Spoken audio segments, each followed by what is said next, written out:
Good morning, students. So today we are going to learn about three topics: manure, fertilizers, and irrigation. And these have been given on page number 206 of your textbook.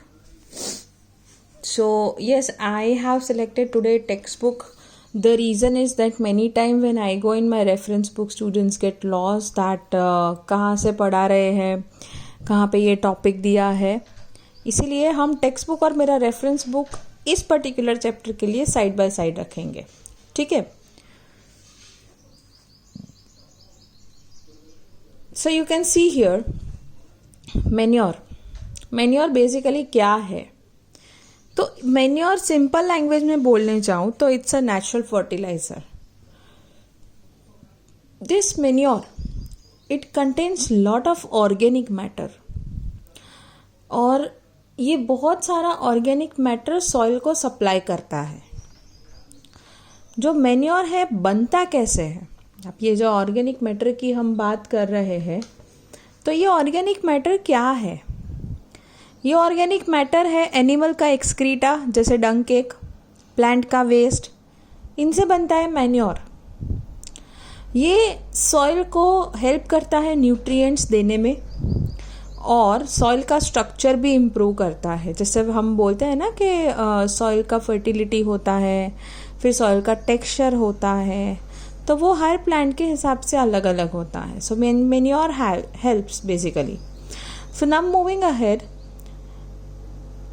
ये जब भी हम manure को use करते हैं तब plant में पानी को रिटेन करने की, रिटेन मतलब पानी को कैप्चर करने का कैपेसिटी बढ़ता है. और जनरली ये होता है कि ड्रेनिंग नहीं होता है. अपार्ट फ्रॉम दैट मैन्योर को जब भी हम यूज़ करते हैं तो बेस्ट पार्ट इज कि हम बायोलॉजिकल मटेरियल यूज़ कर रहे हैं, इसीलिए वो एनवायरमेंटल फ्रेंडली है. और अगर एक्सेस भी यूज़ कर लिया ज़्यादा भी तो वो प्रॉब्लम नहीं करेगा. ठीक है. अब मैन्योर जो है वो कितने टाइप के हैं, कैसे आते हैं. तो we have compost, we have vermicompost and we have green manure. Exam में ग्रीन मैन्योर के बारे में बहुत पूछा जाता है. कंपोस्ट, तो कंपोस्ट क्या है.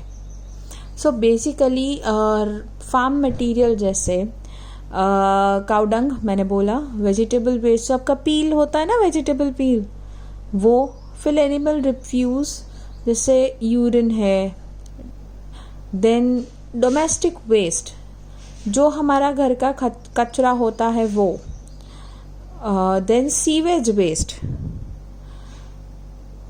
फिर स्ट्रॉ मतलब जो प्लास्टिक की है वो नहीं, जो हम फॉडर डालते हैं ना, तो देर आर ग्रास स्ट्रॉज, सूखी हुई ग्रास, उसे हम स्ट्रॉ कहते हैं.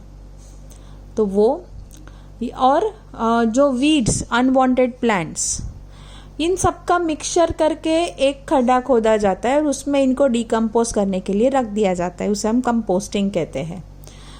थोड़े टाइम के बाद, ऑलमोस्ट 60 डेज के बाद, हमें एक मटेरियल मिलता है जिसे हम कहते हैं कंपोस्ट.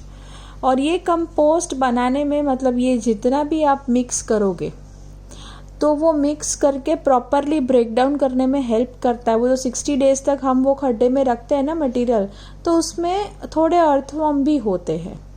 तो अगर अर्थवर्म है और अर्थवर्म के लिए ये सारा मटेरियल खाना बन जाता है, तो वो खाते हैं ये और फिर डिकम्पोज करते हैं उसको, और उस प्रोसेस को हम कहते हैं vermicomposting. Why with the use of earthworm हमने कंपोस्ट को डिकम्पोज किया और कंपोस्ट बनाया.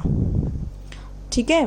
डोंट गेट कंफ्यूज, मैं फिर से बोल रही हूँ कि ये सारे मटेरियल को लेके हमने इसको डिकम्पोज किया और कंपोस्ट बनाया. कंपोस्ट मतलब फर्टिलाइज़र, नेचुरल फर्टिलाइज़र. ओके. अगर इसमें अर्थवर्म यूज़ होते हैं तो उससे हम कहते हैं वर्मी कंपोस्ट. वर्मी मतलब अर्थवर्म, और अर्थवर्म ने अगर इस मटेरियल को डिकम्पोज किया है तो उसे हम कहते हैं vermicompost. Okay. Now moving ahead to green manure.